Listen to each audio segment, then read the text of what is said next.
अस्सलाम वालेकुम नाज़रीन, मैं हूं निशात काज़मी और आप देख रहे हैं कश्मीर न्यूज़। आज आज़ाद कश्मीर में एक अफ़सोसनाक वाक़या पेश आया।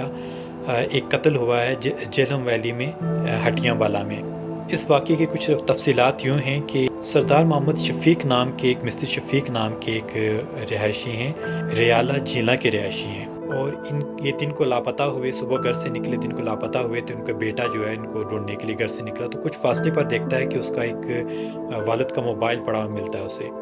और साथ में ये देखता है कि कुछ जो फसल है वो कुछ मलिया मेट हुई हुई है, जैसे कुछ लड़ाई झगड़े में होती है या कुछ हाथापाई में होती है, तो कुछ फसल जो है वो मलिया मेट हुई नज़र आती है।